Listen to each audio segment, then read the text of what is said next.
Hello, everyone. It is Wednesday, the 8th of May, 2024, and I have been busy, really busy now for the last, oh my goodness, now it's a little over 2 weeks. And there's a lot of research that I need to be looking into, and I have been getting to it, but there's been so much. There's been so much on the go.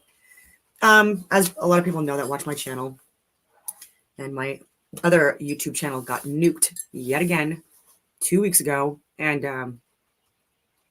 or around that time, I don't remember. And so I wasn't able to get that account back. And so I went through my old email addresses from older accounts, and I was able to get one that I had either just before the one I just had, or the one just before that. And so it doesn't have any of my my videos in the last couple of years. So this will be my first live video on that channel, and it will be the first, I guess, updated video that I do. And Rumble and X is standard status quo. Yeah, where to begin? So I hope that people from my old YouTube channel find that one, and I will try to give. I don't even know what my name is on it,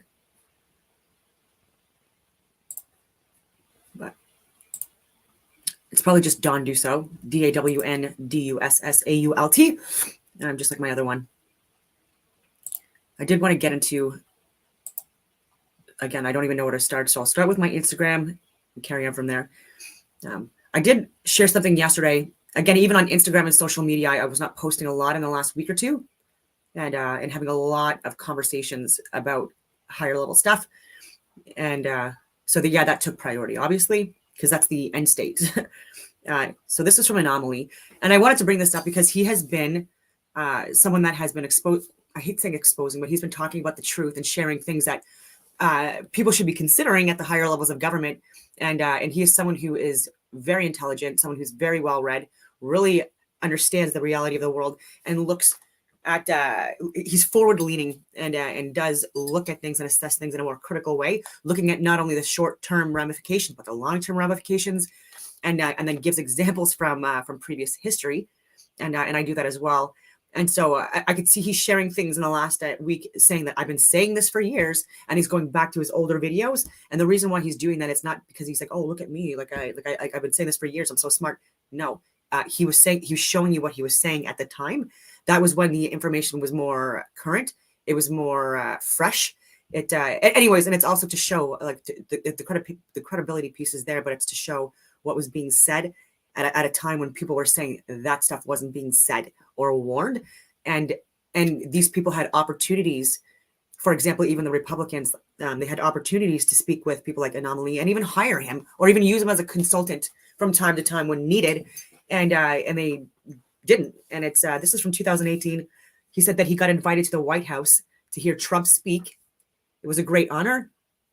In 2019, I realized Trump, DeSantis, and the GOP were pushing hate speech laws that essentially deemed conversations hateful for one race, one religion, and one country. I opposed it from the First Amendment standpoint. See, that's what I would do as well. I would reference, I would reference legal documents. Government documents, 100%. Not YouTube, not Apple TV, not CBC, not Global News. I'm just going to reiterate that, because everyone I hear nowadays, especially in the last 5 years, unfortunately, and I know it's largely because of the lockdowns, the mandates, and people really just sticking to one source of social media to get all their information from. And so when I talk to people, I'm literally just getting, I don't even know what you would call it, static. I'm getting people that are just regurgitating mainstream media points, and they think it's, theirs is the right one or the correct one, and no one's thinking for themselves anymore, or at least it seems that way. And so people will just bring up what's topical, and then other people would just respond in a way that you would expect the people that they watch to respond, and then they're going to respond in exactly the same way that you would expect the people on their side to respond. And it's just been, I don't know. And people like myself have been calling out all sides, and I'm having friends even last night in Canada, Canadian friends who are saying that there's new policies or measures or opinion pieces, I guess, from people in the Conservative Party that will make them not vote for them anymore. And so these are people that, used to vote Liberal. And then after everything that had happened in the last elections, these are people that voted for other parties. And this one specifically, she was talking about the Conservative Party. She said that I don't know what to do. She's like, I voted for the Conservative Party last time because of these platforms with the NDP, with the Liberals, with this, with that. And she said that these are red flag, not red flags. These are new policies not new policies, but there's things like abortion laws and religion and censorship and climate stuff and wars. Like there's just like no one wants to support anyone in government right now, and that's not even just in Canada. That's all over the world, but mostly in Canada right now. There was even polls done. I think I might share it on my Instagram or my X, but people are thinking that Canada is worse off than many other countries right now. Anyway, my friends in the Republican media told me I was being blacklisted and labeled far right because of the stance about the censorship stuff. The invitation stopped coming. And so, yeah, unfortunate. In 2020, I reported on lockdowns, big pharma, and the reality of the situation. I realized many of those who often dined at Mar-a-Lago purposely never analyzed accurately and played stupid when it came to the bipartisan corruption. I guess that's what you trade for access to politicians. Completely right. I'm sharing that because it was the same thing for me. And I've been sharing that even in 2019 interviews with CBC and Global News and being misquoted in the article, but them at least having the video up where I speak, although people do have issues even getting the video to play, especially in Canada. But even in the US, I have friends that are saying that they like it's hard to play. And anyway, it is what it is. And because I was sharing the information that would make the lobbyists and the corporatists within cabinet and the people that they hang out with and stuff like that and their family, I no more calls back, no more invites. I wasn't sitting at the tables that I used to sit at, and then other firms that are not even a touch on my level of experience and skill sets, like McKinsey, for example, being hired millions of dollars by, again, cabinet people to push bullshit, lazy work, no work, and incompetence, and would have saved billions of dollars for Canadians, and a lot less harm and death, and this international influence and this international commitment we have. Again, we would have saved more money. Okay, so people don't want lobbyists like that, and entitled currentists and corporatists don't want people like Anomaly and myself to actually be hired, because we're the ones that would actually get the job done. And they're too busy making money exploiting us, and shares and stocks and Lockheed Martin and Raytheon and General Dynamics, and anyway, so many others. And people that I know personally that are working at the higher levels of government, like I keep on reiterating, and people that my resume is better than. Anomaly's resume is clearly better than. And if you look at our videos, and just for a historical record, just for proof, to substantiate what we're saying, it's there.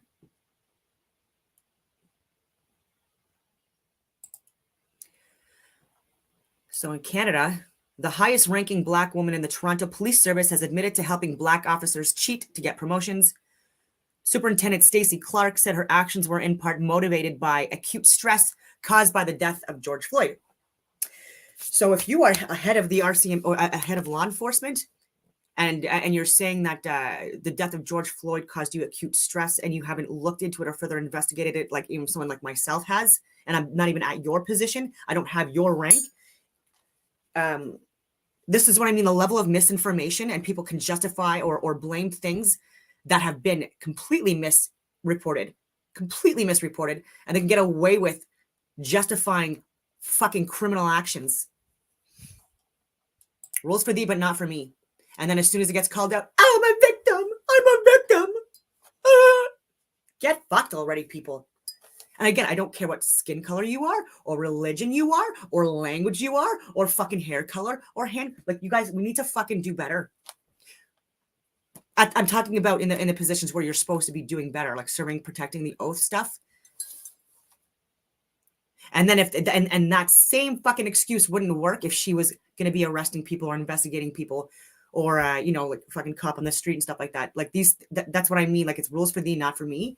And they can use the same excuses that they would not accept from others, but it's because they're using it, like the cover-ups. people are talking so much about H5N1 right now. Because I just got this friggin' channel back. I don't even know how I got this one back. I don't know how much I can say about this, but if you just read this, H5N1 coming from various inoculations, possibly, and particles being emitted in the air, being dispersed in the air, not just by aircraft, but by things like mosquitoes. And we're talking about swine flu and all these flus. And when you look at the flu shot, like, do you see the breakdown of what types of flus there are? Do you think it's just one type of flu? Do you not think there's possibly multiple different strains of flu or types of flu in these inoculations? Even with the current therapeutic that was being pushed over the last few years, I've shown the VAERS just from Pfizer alone, and it showed as well that people were contracting the flu, influenza, via the inoculation. Again, I'm just sharing what is on the VAERS submitted by Pfizer, the company that was actually distributing the product. And so I don't understand how this could possibly be an issue for my video, but it seems to have been the most. But anyway, I'm just gonna go on from this. But so I would say an EMF and stuff like that as well. We're getting more energy outflow in cities and suburbs, and getting and a lot of trees being shredded also within areas where they're needed. Okay, it doesn't matter if they're like 10 million miles away. You need trees around like suburbs and cities, like it used to happen. And it's for so many different reasons. Again, for the soil, the deep root connections underground and outwards, right? And also assisting with the filtration of the atmosphere, or whatever you want to call it, with the gas is very important. Keeping the soil fertile, like I've said, assist with wind damage. You can grow food from trees and provide some protection. And again, it assists with heat management, as well as like a block also assists with like the mitigation for EMF, electrical magnetic frequencies. And that's where they're needed. And so over the last couple of years, in the last 4 or 5 years, people like Stephen Guilbeault and Justin Trudeau and people in the office have Mark Flowers have called for the shredding again of millions of trees to further expand cities that should not be expanded. Feelings with another fucking dude, but you don't mean that. I mean, that's too far. I mean, no, I'm that guy.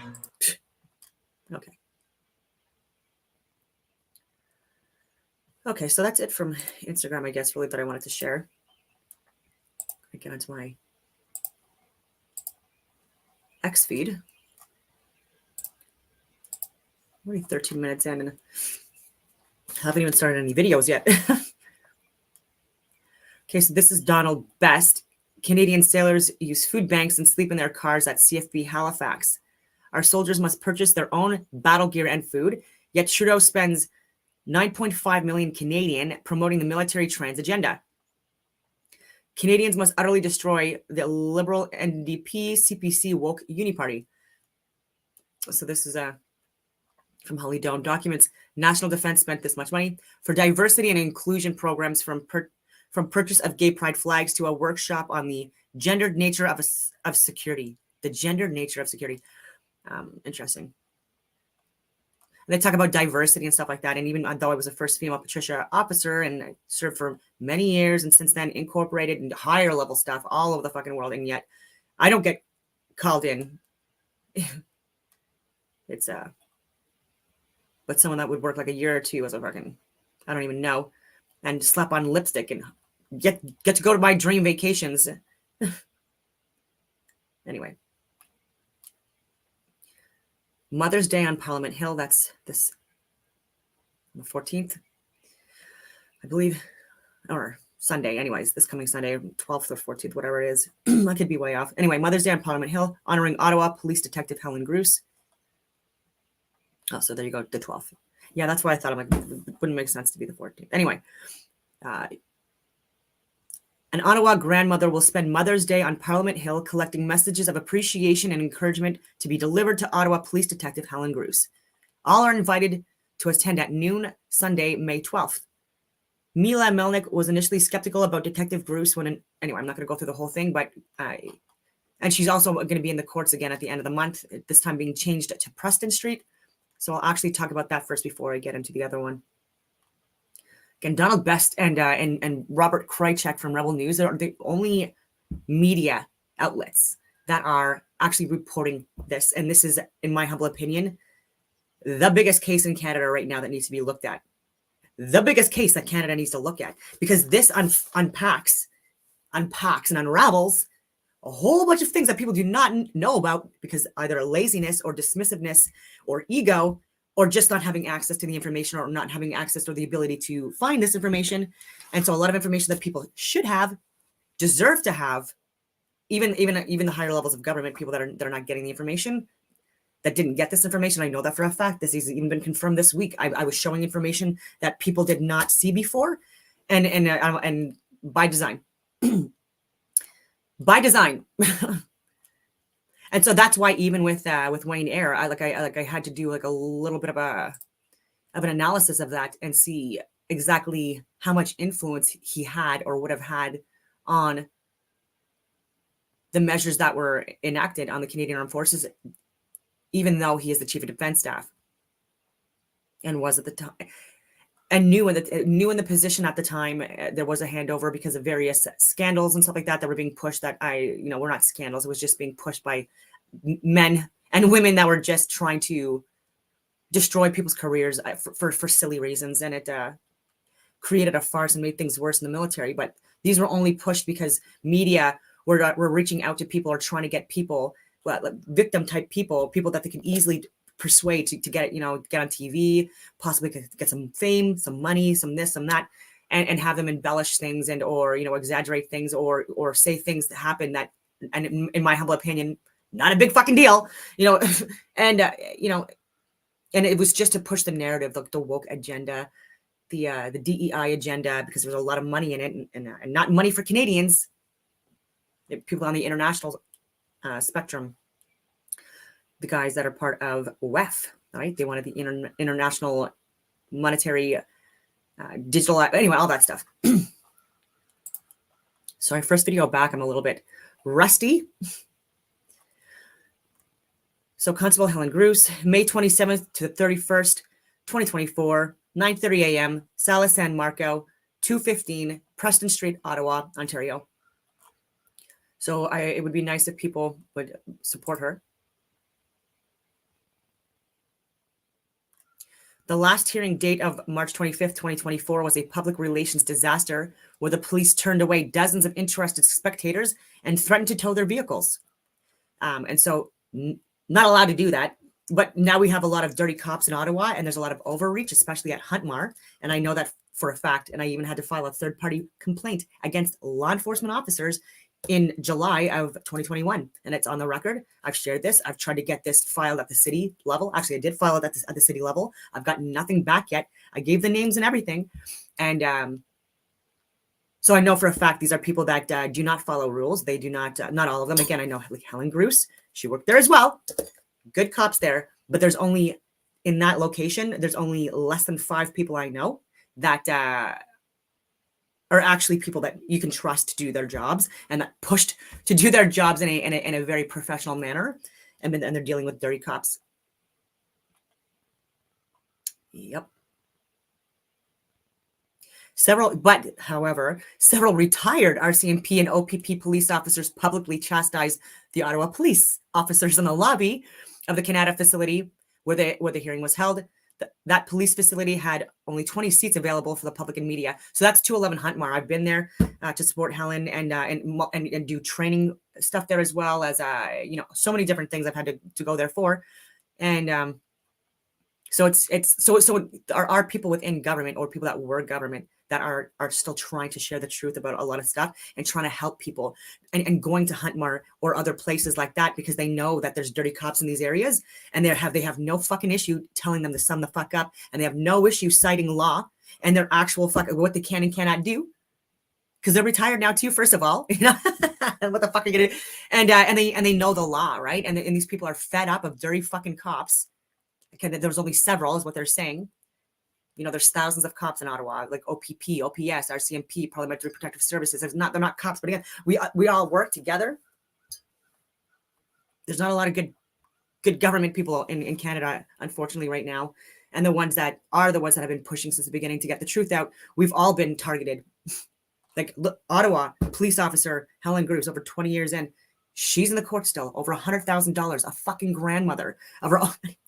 Yeah, not a criminal, not a criminal, but getting treated like one. So I've posted. Good to hear that this is getting more attention. Helen Groos is a hero. I posted that a week ago. This is just the point to that is that we need to support people in person, online, in like talking with within the community, because a lot of people, even I think it was yesterday or the day before, I was just looking through my feeds quickly, and people are still asking who's Helen Groos, and these are people in Ottawa, government in Ottawa saying who's Helen Groos. I'm like, are you fucking kidding me? This has been years now. This has been anyway. People are too focused on other shit.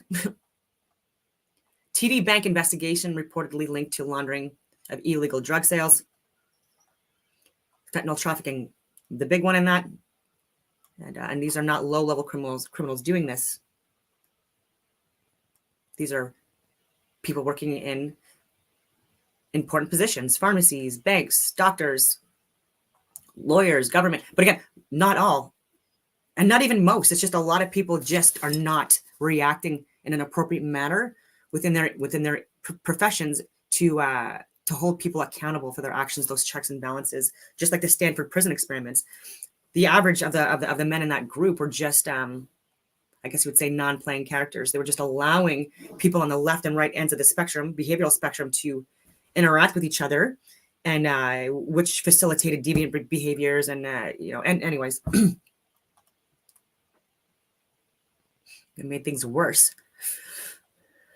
So this is what I was talking about. What country has bigger problems right now? Out of Australia, UK, Canada, and the USA, Canada's vote we were number one with 72.9% of people responding to that. However, this guy is more popular in Canada, so a little more difficult on that. I still have so many access to information requests I want to share about UAPs and nuclear sites and UFOs and the Freedom Convoy and the trucker stuff. And so maybe I'll sprout the videos, because again, I've been gone for so long. There's just so much, and I've been talking about all this stuff and tracking the stuff within my network. But anyway, but I did let people know in advance. Well, the corporate media, of course. This is redacted. This is Clayton Norris speaking, and I haven't watched this video in full because again, it's been a really busy time. Is covering the protests on college campuses across the United States. Some of them are. This one's about Netanyahu. So the title is "Israel is finished with Netanyahu. Tens of thousands demand he resign now." And there have been people calling for him to resign since he even got back in office of the 29th of December, 2022, my birthday. And a lot of people were not in support of that in Israel and other areas. Covering the Israeli. Just like there's a lot of people that don't support Justin Trudeau being the leader in government. And we know that there's literally millions of people within Canada that could do a better job than him. There's even monkeys. Monkeys could do a better job than him. So like, why doesn't he just step down? And Chrystia Freeland, these people have been, they have demonstrated that they are terrible at their jobs. And I mean, no offense in that. It's just a fact. It's a fact. I'm not coming at this. Well, I try not to come at this in an emotional way, but they've destroyed our fucking country in a very short period of time. And it's something that I've been calling out right from the beginning. And so, yeah, there's emotion there. But when I talk about him stepping down and getting jail, he was the prime minister. There's a lot of people that have been profoundly impacted because of negligence and other bigger things that I'm trying to manage. How I come across, because even words I use, like I'm being told that they get flagged with videos, and so I'm like, okay, I got to be really careful in my first couple of videos and see how that works. Coming back on YouTube, because if this account gets deleted, then again I'm gonna have to start again. And yeah, I did lose all my videos with YouTube. Again, not a big deal. It's happened to me multiple times before, but I'll cycle back to this, because I keep on going on tangents and rants that are unrelated. And I was just giving Justin Trudeau as an example. People just want him to step down and get fired or jail or accountable for things that he did that were illegal or criminal. And how the fuck is he still in power when there's so many people that I know personally, just off the top of my head, even people that I talked to this week, that they would do such a significantly better job, like resumes that you wouldn't even freaking believe. Like, and that's why that's why I get frustrated. I'm like, why like this person, when this person would, like, it would just be not even a fucking comparison. It would be not even a comparison. Yeah. And so that's what frustrates me. Like there's not even a reason. Like, he's terrible, like, in so many ways. Like, I just don't get it. And there's so many better people. The bombing of Rafah overnight and the slaughtering of civilians, but almost none of them, I can't find any American. Well, the corporate media, of course, is covering the protests on college campuses across the United States. Some of them are covering the Israeli bombing of Rafah overnight and the slaughtering of civilians, but almost none of them, I can't find any American corporate media that is covering the hundreds of thousands of Israelis who are pouring onto the streets of Tel Aviv to protest Prime Minister Benjamin Netanyahu, calling for his removal from power, and they're calling for a ceasefire. This is Israel. This is Tel Aviv. Journalist Dan Cohen, probably the only one covering this. So hundreds of thousands of people, maybe even more, and there's I believe there's a little less than 10 million people in Israel. So that's a significant percentage of the population. He tweeted this a short time ago. If Israel agrees to the ceasefire, then Ben-Gvir and Smotrich will collapse the Netanyahu government, and unprecedented upheaval in Israeli society will begin. Israel's gigantic internal rift, temporarily papered over by the trauma of October 7th and the war on Gaza, will exacerbate to new levels, potentially collapsing the state of Israel. So it appears that Dan is one of the only Western media journalists actually covering this story. And Dan Cohen joins us now from Uncaptured Media. Dan, great to see you. Welcome back to the show. Hey, Clayton. So it appears, Dan, that the media in the West doesn't want us to see these massive protests in Tel Aviv against Netanyahu. I mean, let's start there. No coverage of this. I turn on Lester Holt on the NBC Nightly News. You turn on the CBS. There's no coverage of the tens of thousands of people that are protesting Netanyahu in his own country. Yeah, there's a massive internal divide in Israeli society that is basically ignored in the Western media. Nobody wants to talk about it. And I mean, that divide existed even before the events of October 7th, before this horrific war on Gaza. Last summer, in the summer of 2023, there were massive protests, largely by the same sort of class of people, liberals from Tel Aviv and that area, who were protesting against the judicial, what they called the judicial coup, the basically neutering of the Supreme Court in Israel and handing of basically all power to the Knesset. And the Times of Israel reported, I believe, that 28% of Israelis were considering leaving the country permanently. So it was already, the government was, the whole state of Israel, the Zionist project, was in a state of crisis before October 7th. And that speaks to the divide between the kind of Zionist left, if we can call it that, and the Zionist right. The Zionist left that wants to have sort of realpolitik and maybe a sort of permanent occupation and manage the conflict, and the Zionist right, which is more powerful, that wants genocide, ethnic cleansing of all the Palestinians, get rid of all of them. And that has been existing, once basically a total theocracy. Now, October 7th just poured a huge amount of gas on that fire. It basically upended the entire paradigm because, the whole idea of we can permanently occupy these people was discredited. Now, you could say it's discredited from a, human perspective and say, well, you can't do that. And not only is it's wrong to do, but it's also not going to work. Or you can say the right-wing perspective. You can take the right-wing Zionist perspective and say, well, you can't do that because you have your enemies just on the other side of that line, and they're going to plot to try to kill you, which is also true in a sense. So the kind of centrist big lie has totally been discredited. And I think that's really what's at the heart of what's going on here. So this giant internal rift, as you point out, papered over temporarily by October 7th, this rallying around of, so everyone raising the Israeli flag, of course, and the atrocities that we saw that day, and then the rallying of support to go after Hamas and end this once and for all.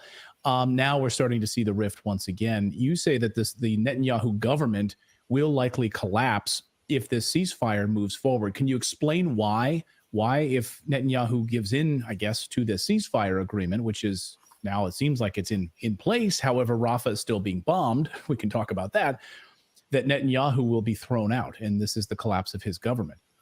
Well, as soon as the news was reported from Al Jazeera that Hamas had accepted this ceasefire proposal that was brokered by the Qataris and Egyptians, and apparently with knowledge of the United States, of course, then the onus is on Israel. What is Netanyahu going to do?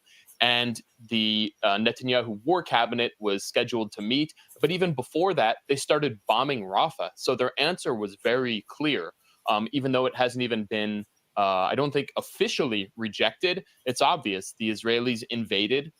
They took over the Rafah crossing. So the actions make it completely clear.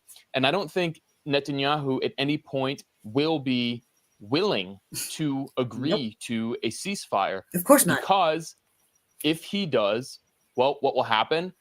Itamar Ben-Gvir, the national security minister, and Bezalel Smotrich, the finance minister, have said they will pull out of the government and it will collapse his cabinet. So then Israel goes to elections. So he's actually probably couldn't even do like a week basic training. And just gotta check my front yard.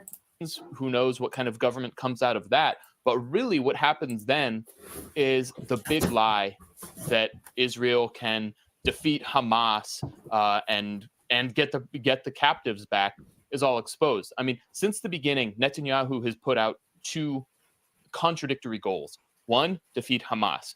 It's never been able to do that. It can kill a lot of civilians. It can drop a lot of bombs. It can cause all kinds of atrocities. But Hamas has the trump card in the tunnels. And it's been planning this for years and years and years, knowing exactly what Israeli capabilities are. And on the other side, Israel says, we're going to use military force to get the captives back. Those are two totally contradictory goals. And he's basically speaking out of both sides of his mouth to the kind of two main camps of Israeli society, lying to both of them. So if he agrees to a ceasefire, Itamar Ben-Gvir pulls out, Bezalel Smotrich pulls out, then the big lie is exposed, and the Israelis who want the captives back, who are demonstrating in the streets, they're gonna be after him. And then his base of support that he has rode to prominence, and he rode to prominence in the 90s, the settler movement and religious Zionism, and that has kept him in power most of the time since the mid-90s, for most of 30 years, they are going to be after his head too, because they're going to say, you were supposed to exterminate Gaza, we're supposed to wipe all those people out, expel them into Egypt, whatever other countries, and build settlements there, and you lied. So first, you have Netanyahu, who has his corruption scandals. He's facing indictments that's all on pause as long as the war goes on. And then so that's one level of it. Then you have basically the big lie of Zionism providing security, of the whole Netanyahu paradigm of, we're going to keep Gaza down, we're going to permanently occupy them, same with the West Bank, and that will work, and that will just work forever. But obviously it does not. You cannot keep your boot on someone's neck permanently, especially as you become complacent and you privatize different parts of the military and you want it to be a smart military. And eventually that person who you are keeping down is going to figure out your weakness and is going to make a big move to attack you and change the situation. And that's what happened on October 7th. And as soon as that truth becomes clear to enough of the Israeli public, then Netanyahu is finished. So he will never agree to a ceasefire, as I see it. I mean, it seems right? Why would he agree to a ceasefire? The war gives him cover, right? He's allowed to use sort of war powers the indictments that are against him, the criminality, the criminal indictments that are basically held in status. It's like, we'll go after you legally once this war is done. It's like, well, great, well, I'm going to keep the war going. I mean, even if Gaza is ethnically cleansed and pushed out, I've seen, of course, analysts pointing to the fact that, well, Lebanon would be next, right? I mean, this is not just an end to it in Gaza. This would be continued on, so Netanyahu remains in some sort of power, right? Yeah, and I think that's where we could see really the split, because obviously Netanyahu and Israel, broadly speaking, is completely dependent on the United States for military support, for diplomatic and political support. And, you know, Netanyahu has said, okay, Hamas's command and control center is under Al-Shifa Hospital, and they attacked Al-Shifa and committed atrocities there. It wasn't there. They said Hamas is under Khan Yunis. They went to Khan Yunis. That Hamas wasn't, you know, they couldn't do anything there. Oh, now they say they're under Rafah. So it's basically the last place in Gaza that they can claim that they've, you know, we've conquered the other areas, even though they haven't actually defeated Hamas as a military command structure in any of those places. The command structure, and I'm not talking about a guerrilla resistance of all disparate cells. I'm talking about where in one part of Gaza, the leadership can give an order for militants in another part to carry out an attack, an operation. They can guide it and tell them exactly what to do. That all still stands.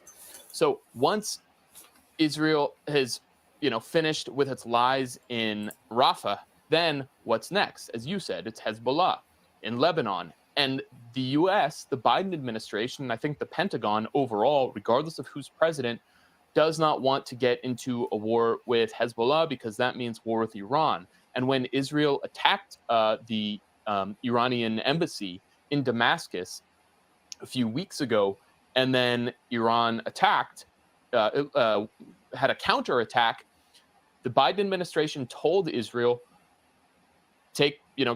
just take it, take the victory. You got to attack them back again, but we're not going to enter into a war. We're not going to support strikes on Lebanon. We're not going to do that. So that, I think, that's where we start to see a little bit of daylight between the Israeli and the U.S. positions.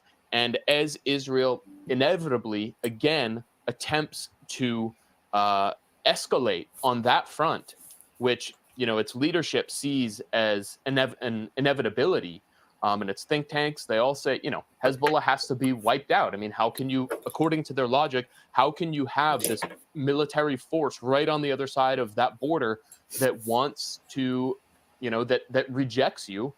How can you let them exist?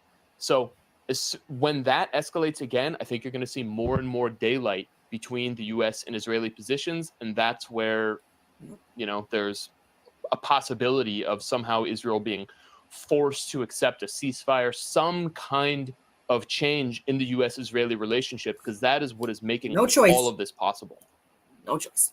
Yeah. So then all of the Palestinians in Rafah wiped out and killed. So they have nothing else to say that they're here now in Rafah. So they clean out totally. Same thing is happening with Russia, Ukraine. And there's going to be no land, geographic locations, whatever you want to call it, that are going to be,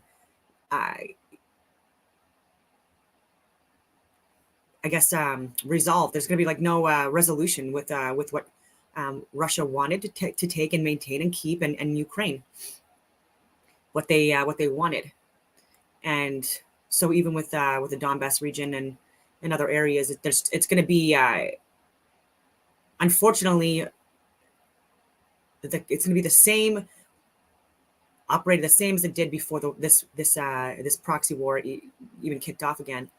And it's a hard pill to swallow for a lot of people, because a lot of people died, a lot more people than were being told here in first world countries.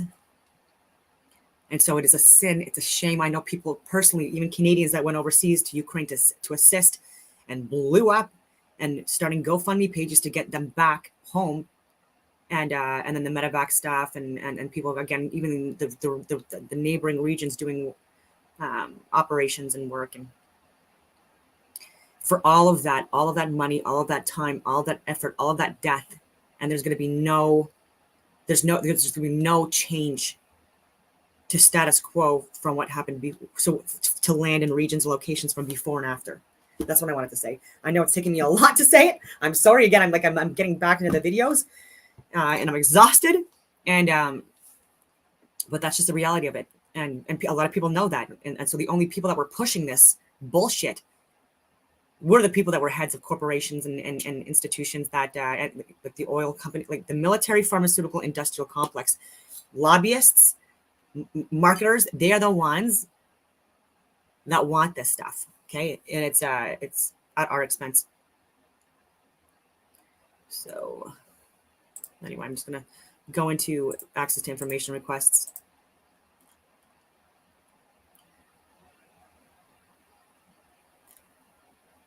I don't even know where I want to start. Maybe I'll just. This was interesting. The Gleiwitz, I don't know how to pronounce this.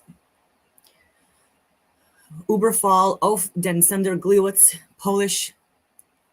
That, anyways, was a false flag attack on the radio station sender Gleiwitz, then Germany, and now Gleiwitz. So Poland. So this is Poland. So the Gleiwitz incident is in Poland. Was in Poland. A lot of people like to get away from the fact that these concentration camps and the kill camps in Europe, the majority of people that were murdered. It was Poland, communist socialist Poland, Hungary, Ukraine, not well in Germany as well, but significantly less people in Germany than these other countries. And so people like to just say that, oh no, this was no, it was not Germany. Nope, it was not Poland.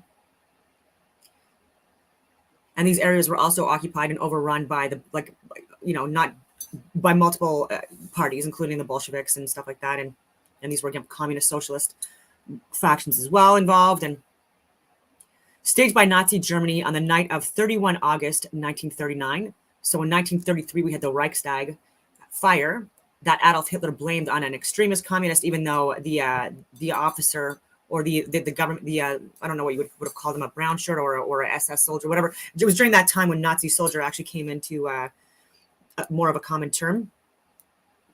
And but he was even proven in the courts, like accounts of even from stenographers writing down like who said what and when in the court hearings of one of the officers saying that he actually drove this 24-year-old man to the Reichstag, and it was already on fire, and he was someone that was blamed for it, and then there was court hearings and everything like that, and he was still beheaded because it was a crazy fucking time, and when you have dictators that are loose cannons running the show, shit like that happens. And so that was a few years. So there was always a series of false flag events, which led to death, and others that didn't lead to death. That were the tipping mechanisms or the trigger mechanisms is what I meant to say. The tipping points or the trigger mechanisms in order to create more restrictions, take away more freedoms, and then give more power to the government or the dictator. Because you can get good people working at the higher levels that don't do that stuff, and it's more often the case. But anyway, even before he became the official ruler, he was doing a lot of things to set up those conditions. Along with some 24 similar incidents, the attack was manufactured by Germany as a casus belli to justify the invasion of Poland. Prior to the invasion, Adolf Hitler gave a radio address condemning the acts and announcing German plans to attack Poland, which began the next morning. Yeah. Despite the German government using the attacks as a justification to go to war with Poland, the Gleiwitz assailants were not Polish, but were German SS officers wearing Polish uniforms. And there's been other cases of this. I've said, and it even says here that there's been multiple cases of that. And Polish assault on Germany. This just blows my mind too. So I'm not going to go fully into that yet because I do want to do a lot more research into it. And it's, yeah. So before I get too much into it, I just wanted to share that. And I wanted to get these videos shorter. But I wanted to share some access to information requests. So people have already seen this, but I'm going to share it. Oh, no, not this one. Wait. I might share that one. Well, I already did. This was the one I wanted to share. Is this the one? The threat assessment. June 5th, 2020. So incel and COVID-19 threat assessments. I'm showing you an example of stuff that I look at and review on a regular basis. Not so much in the past week or two, like I've said, but this is the stuff where I get a lot of my information from. And so I'll be looking through this. 91 pages.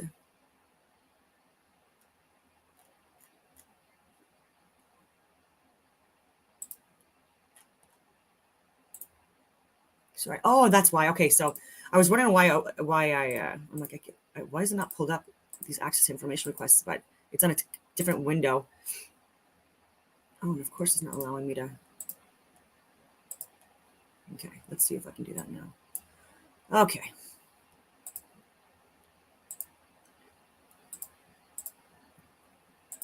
When you have so many tabs up and windows, get a little. So I've shared this. This was the from an access to information request that Ethos and Eris put through, who's also on Discord, and I highly recommend people take a look at his work, especially if you're government. This is all open source. These are access to information requests that were submitted to government, and then what they provided back.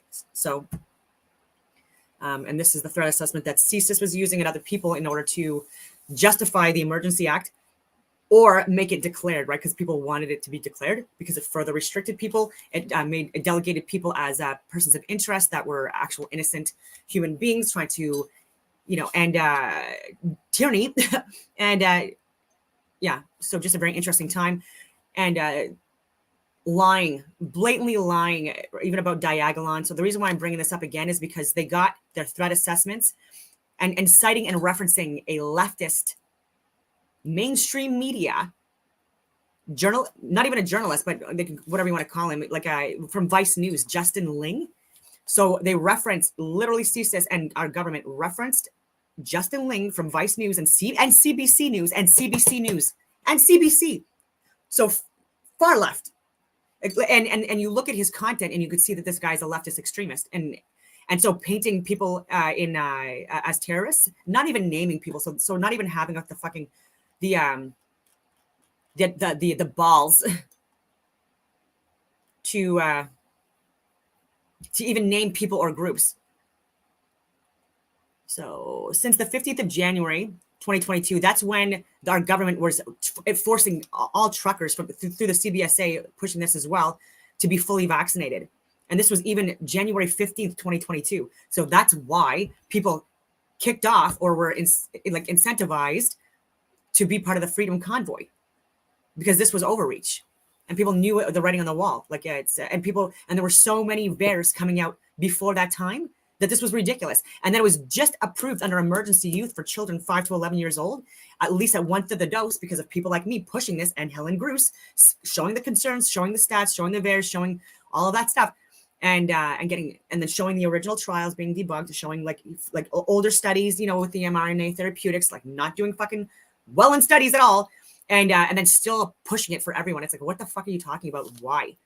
How? Even now, January 15th, 2022, ladies and gentlemen. So, and going off of idiots like Justin Ling saying that, and trying to allege that, and not even naming, but Diagolon, which was a parody friggin' entertainment podcaster who's well aware of what's going on in the world and was at risk to himself, sharing information to Canadians and people internationally, and going on other podcast shows internationally, being brave and courageous and actually sharing facts. And of course, lobbyists and corporatists and schmucks and fucking losers in Ottawa mostly. Well, the lobbyists, people, city employees that are not first responder types and never will be, that are just losers, in my humble opinion, and lazy, egotistical, entitled brats that don't like it when they lose money. But you're losing shares and stocks in the military, pharmaceutical, industrial complex that's killing and harming people. So, I'm sorry that you won't be able to afford your 3rd yacht or your 8th fucking trip around the world this year. But, people are getting more and more homeless in Canada. So maybe focus on that too. So this is looking at why the Emergency Act was declared, not justifiable at all. not justifiable at all. They literally went off of, and I was giving them information as well. So top secret government clearance, over 20 years in the high level government stuff, performing well at every single fucking level. And I get, I guess, a person of interest status because of my role in a lot of stuff. And Justin Ling gets cited as like a fucking expert, analyst to declare emergency act, which used to be the War Measures Act, which has only been used in World War I and World War II. So literally Justin Ling, these little, and everyone and other people in here as well that anyway, declared war on Canadians. On February 18th, CGOC notified ITAC of two ITAC reports, TH2208 and TH2211. They were featured in the Justin Ling's Twitter account. Justin Ling on February 17, a news article in The Guardian by Justin Ling, by the Guardian. In The Guardian? Wouldn't it be The Guardian? Anyway, by Justin Ling, featured ITAC assessment reporting both the Twitter screenshots and a copy of The Guardian article dated February 17 that are attached. So even with this, like I'm looking at this, I'm reading it, and I'm saying even these fucking official government documents, like your fucking spelling mistakes, this is The Guardian. Anyway, this is just my officer fucking formatting font stuff kicking in. Sorry. Yeah, and if you look at it and then you verify what was shown.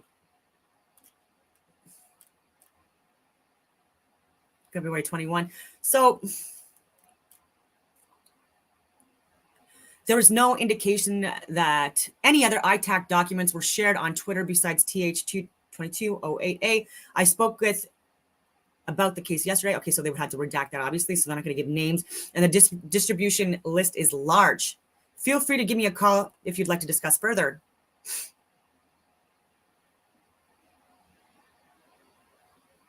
Processed under the provisions of the Privacy Act and or Access to Information Act, by the way, for anyone seeing that it's secret. So yeah, just scroll. I know that people have already seen this if you've been following me for a while and found this channel again. And they just keep on, they're so redundant, right? These are fucking formatted, templated documents, like for threat assessment levels, just to make it look more official. There's so many documents here. Like out of these 64 pages, there's a lot of this stuff doesn't even need to be here. Munich Security Conference, 18 to 20 February 2022. Why is this in here? The country will have a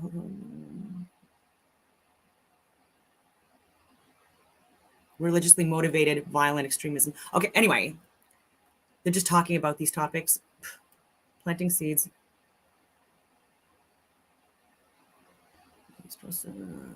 February 17, demonstrations. A German convoy. Yeah, so this is just talking about international convoys. Now, like,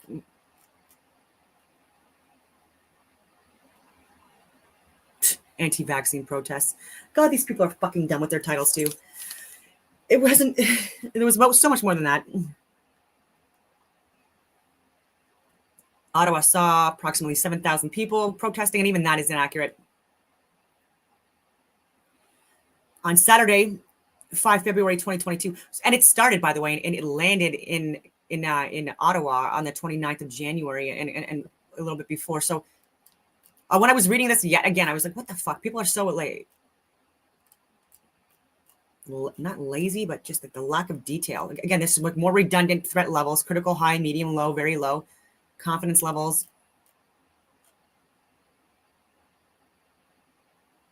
Threat to uniformed personnel unchanged despite increase in online violent rhetoric. No shit.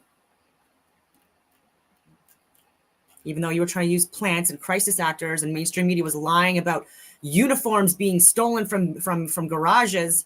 You know, oh, this might be used from from terrorists. They might go to the Freedom Convoy and pretend to be a lot. No, that fucking was people within government that was planning that, that was staging that shit. And again, I know this because I've been involved in that type of work for many fucking years, and I know the game. And I've even called out from 2010 Bill Blair when he was the chief of police in Toronto, using crisis actors and having law enforcement vehicles burn downtown fucking Toronto for hours with fire departments and everything like that there. So again, this was literally obviously some kind of a scenario being played out because I've trained those.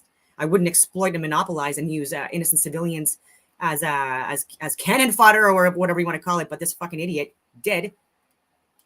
And judging from assessments made for people that have worked around Bill Blair for many years, he's not well respected or well liked at all. Spoiler alert. Canada was warned before protests that violent extremists infiltrated convoy. Where's the names, though? So exclusive. Intelligence assessments warned in late January that it was likely extremists were involved in protests. So this is from Justin Ling. So this is literally the article that that's high levels of government, cabinet, and this is what they use. An article from Justin Ling, him and his boyfriend fucking having like fucking drinks and like, oh, we're gonna fuck over the MAGA and conservative. Like these fucking idiots just like wrote an article on the 1st of February, 2022, days before the so-called Freedom Convoy reached Ottawa, starting a weeks-long occupation of Canada's capital. And by the way, he doesn't know what an occupation is. I don't think he was an infantry officer. I don't think he did the training. I don't think he did the like the breakdown of like the different symbols and the different names and the different things and the different descriptors, you know, about raids and ambushes and no, you don't know what the fuck you're talking about, Justin.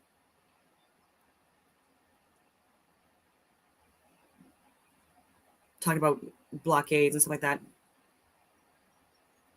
The federal government was warned that violent extremist groups were deeply involved in the protests. By who? Name. Where's the names? They so easily like name QAnon like outwardly and oh, this guy like might be connected with the 3%ers or the Proud Boys or the this or the that, but like where's the fucking names in this threat assessment?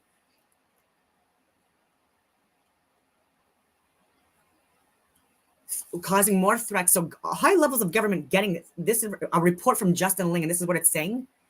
And there's instead of getting the actual where did he get this information? Like your government. So there's high level federal government that are reading this and they're like, oh shit, federal government are saying that there's fucking terrorism. But you are the federal fucking government, idiots. He's lying and he's alleging that you guys are the ones that are fucking saying this stuff. I mean, no offense in saying this, but that's fucking dumb. It's beyond dumb. It's beyond dumb. It's not only like unprofessional, but it's like at the highest levels. This shit is not on. Anyway, I know I'm ranting, but I'm like reading this and still in here like extremist groups. Warnings were sent to Ottawa police ahead of the convoy's arrival in the capital. Carnival of chaos. Ottawa police face growing flank for failure to end protests. Read more. So still going here. Still, but very real threats.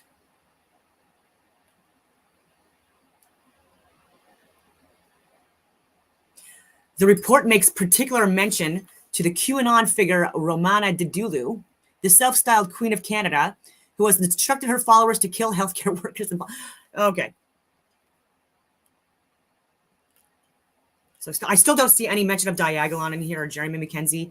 And so I'm trying to be thorough. I've looked through this before as well, but I'm still... on Wednesday, the Public Safety Minister, Marco Mendicino, who I've reached out to repeatedly, giving him all of this information, refused to fucking look at it, even though his office absolutely got it. And he's the one that tried to employ tanks or wanted to employ tanks, him and David Lametti, even though, again, this guy's a fucking, like, he's not a first responder type. Also using crisis actors, lying in cabinet about actions that happened at the Freedom Convoy, blaming arson on people from the Freedom Convoy, even though that was not the fucking case at all. And Brian Fox, you know, like they hired plants and embeds in order to try to elicit emotional responses in people, cause some kind of a fucking riot, just like January 6th. And yeah. Oh yeah, sorry. We have here Diagolon. Some of the men arrested are believed to belong to the loose-knit group known as Diagolon. So this is what I'm talking about as well. This is post, and no names given. So they're talking in here in reference to the Coots brothers that are still in fucking jail, by the way.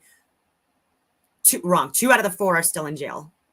I have to track that because I was just thinking it's been like 2 weeks since I've been tracking, not even, or at least a week since I've been tracking that.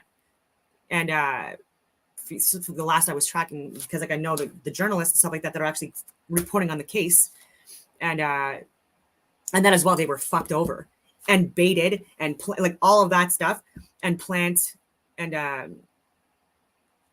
Anyway, and so it's very clear. So this is something that needs to make it to some kind of like open trial that all Canadians can watch and make this bigger, because even what's happening with the Coots cases, like there's so much fucking slimy, dirty cop shit that's being uncovered, and government slimy stuff that's being uncovered, that like people really need to start paying attention to these hearings and these trials, because again, this is all stuff that like after the people finally arrived, people were getting painted with zero evidence, with zero proof, again, with a lot of bullshit lies, using mainstream media to exploit people and all that stuff, and with zero proof, zero substantiation, zero data. That's what I mean. Zero fucking proof. Zero. But yeah, so this is what they were doing afterwards in order to, like, these are reports that were filled in afterwards. So for even the 11th of February, for example, and this was like 2 weeks after the Freedom Convoy arrived. And so this is all what I'm saying is like people are trying to add in layers afterwards, knowing that they have to justify the fact that they had no fucking information to declare the Emergency Act. They wanted to, so they had to just add in. But even within the first week, they were only going off of, again, these are articles that were made and social media posts that were made when they were already here. So I hope that makes sense. So the Freedom Convoy was already here and already coming here, and people were going off of Justin Ling literally in order to build the narrative of this right-wing white supremacist anti-vaxxer awful fucking people coming to Canada's capital to like cause extremism. Ridiculous. And when it was, in fact, it was the actual opposite of what people were trying to do. People were coming here, not even wanting to, but because lives were at risk, the economy was at risk, societal collapse was at risk. There was a lot of overreach there was no business for that, and there was unjustified, and that was the thing as well. It was unjustified.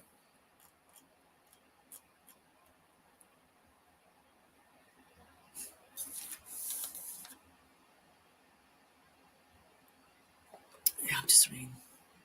Yeah, and of course they're going to reference January 6th. Of course. An early report dated 27 January, ITAC concluded that a coordinated complex terrorist attack or planned storming Parliament or other federal locations is unlikely. Of course. But January 6th, but all of the, and staged and planned. 9/11 staged and planned.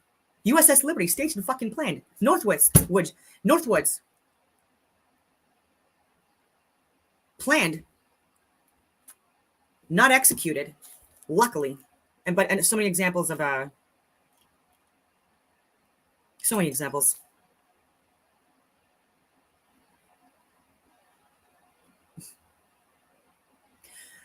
As the occupation, but again, doesn't know what the fucking term is, and was dragged into its second week, ITAC issued another report on 8 February. All events remain relatively peaceful with limited low-level conflict. It reads, however, violent online rhetoric and the physical presence of ideological extremists at some gatherings remain a factor of concern. The report made particular mention of the QAnon figure Romana Didulo, the self-styled Queen of Canada. Again, it's just being redundant, being redundant, like one fucking person. And I don't even know who this person is. And I'm not even going to lie to you. I've read this report and stuff like that. But I'm going to look more into this person. But again, like not anyone that was in any fucking networks, like any of actual good people, or not good people, but people working on behalf of Canada, like people that are working in government, around government, and at that time, this name was not even someone that And so again, they were trying to make bullshit up, and just like they did with January 6th, they wanted to have a female representative. It's so boring. Country including Quebec City, where QAnon flag was observed. Oh, and even with these flags as well, these QAnon flags and these Nazi flags, there are plants and crisis actors and role players that are most often the ones that are carrying the controversial flags, the ones to elicit emotional responses in people. Just like Brian Fox, the head of Enterprise, a millionaire, a guy that like hangs out with these fucking Marco Mendicino types and Bill Blair and stuff like that. And that was actually, I'm showing pictures of him going to the Chateau Laurier with law enforcement around and role players and media, and going up and down the stairs on the outside and going to Parliament and inside. So this guy's like this. Wrong people. They're lying about people or embellishing people's capacities and abilities, and while they're doing even worse.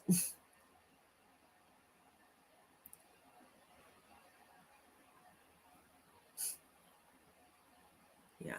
So giving no fucking.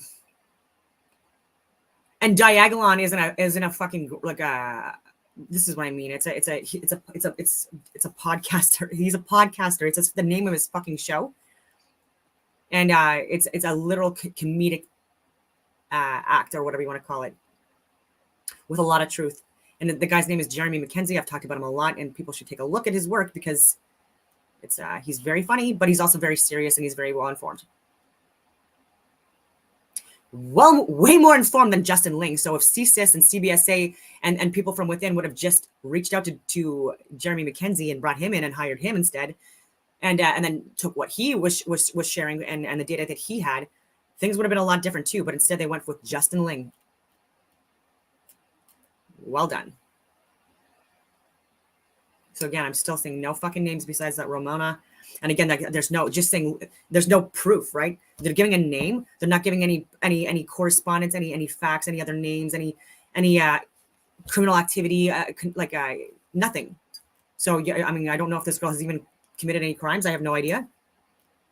What makes her dangerous?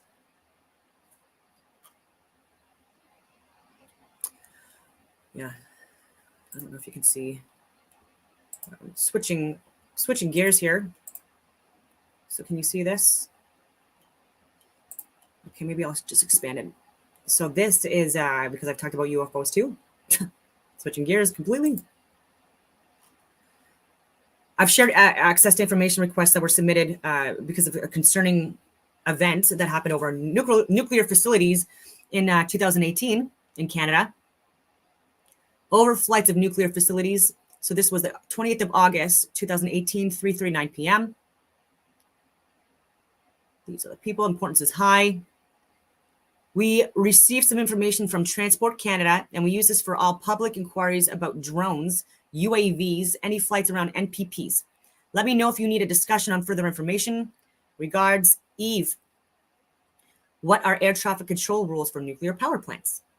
Pilots are reminded that overflights of nuclear power plants shall be carried out in accordance with the provisions of CAR 602.14.2. On March 13, 2017, Minister Transports Canada issued an interim order respecting the use of force model aircraft. Regulations for recreation drones have changed. The new regulations are stipulated below. Prohibitions, you've got this. Canadian aviation regulations. A person must not operate a model aircraft. And it was just giving you descriptions of where you can fucking basically fly. And around nuclear sites, probably, occupado. For commercial unmanned aerial vehicles, the rules are now as follows. So they're giving more rules, but there's been incidences of anyway, I'll get to it. Hi, Raphael. At approximately 14:30 today, there was a small plane flying very low and within a few hundred meters of Nordion and Best. It flew repeated patterns like what you see in the attached video, sometimes much closer to the buildings. We have been able to ascertain that there was spraying insecticides in the uninhabited area behind our property in Bests. Needless to say, a lot of people were concerned. We are wondering if the CNSC can provide a contact at Transport Canada or other authority regarding notifications for this type of activity in the future. We assume that there must have been some sort of approval.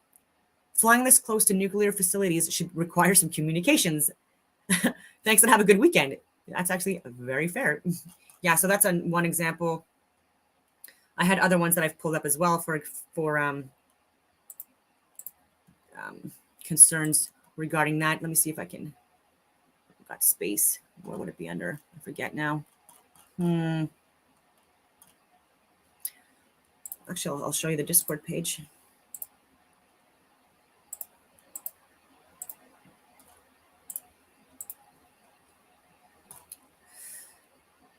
So this is Ethos and Eris.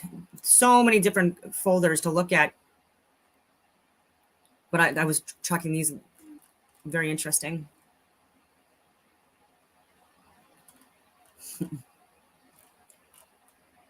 Yeah. UFO and UAP reports. Space policy development. A 10-page return from the Canadian Military Defense Research and Development concerning UFO and aerial phenomena. 33 pages to the Minister of National Defense on space. UAP disclosure packages.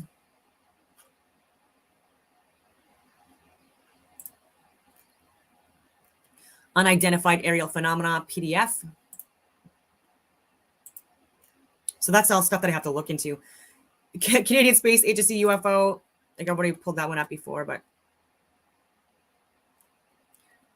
I've commented on some concerns about some.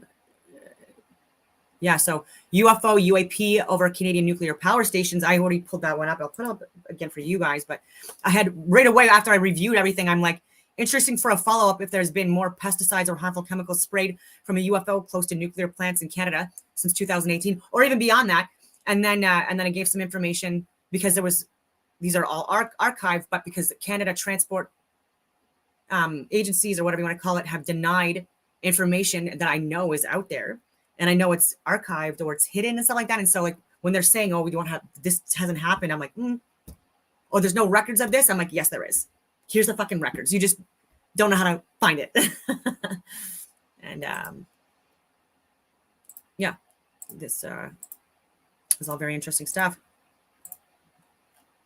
So I'm just going to go through the ATIs here just so you can see what I look at on a regular basis. UAPs are real. Again, I don't believe in aliens like people do from beyond the dome. I don't believe in space like people are taught it.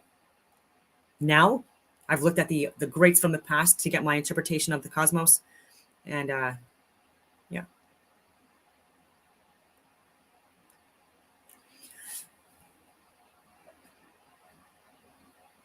Secretly investigating UAP incidents with the United States military personnel for years. So if this is stuff that interests you, it's like 140 pages here.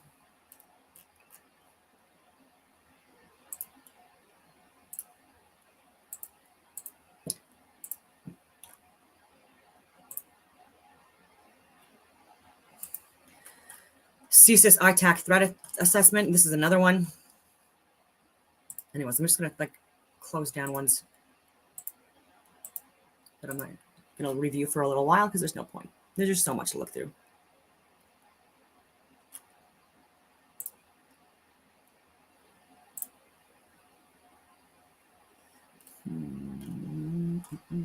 Some of them are not coming up, but 48 pages for elections, people that were denied the ability to vote because of not wearing a mask or their vaccination status. Let me see. There's things that I do want to share with you, but I don't know if it's the time. Yeah. I have 93 pages to review regarding access to information requests that were submitted, and it has CDS Emergency Act Freedom Convoy. So there's emails in here of people I even know personally. It's blowing my mind, and so I want to review a lot of this stuff and get really into it before I share. But before I share the email correspondence back and forth from different people, I will share it. It's important, so it doesn't matter if I know people or not. It's important to share things that people should have access to. Wrong one again. Event-specific instructions to the field, enhanced vigilance. Background. On January 15, 2022, Order in Council changes came into effect requiring mandatory vaccination for commercial truck drivers crossing the border. So that was what I would say was people were trying to allege was like the trigger event. It wasn't. And get people like, just like in January 6th, that people within government, within cabinet, within Senate wanted this to happen. This was something that they were pushing to happen. That's why when I was saying that even when the Freedom Convoy arrived here on that first weekend, it's very important to note that Twitter feeds, articles by journalists and by media and even by government, they were painting a narrative that they wanted to push, even though every day and every week it was being shown that things were peaceful.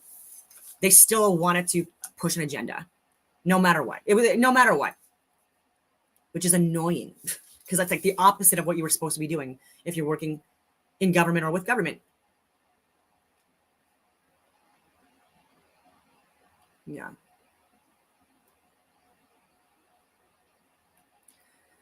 Bunch of contingency plans with people from all levels of government. No surprise here. BSO should take care to ensure individuals entering Canada have met all requirements to enter under the Quarantine Act OICs. Proof of vaccine should be examined carefully to ensure the document is valid. You know, it's just all this fucking stuff. Like,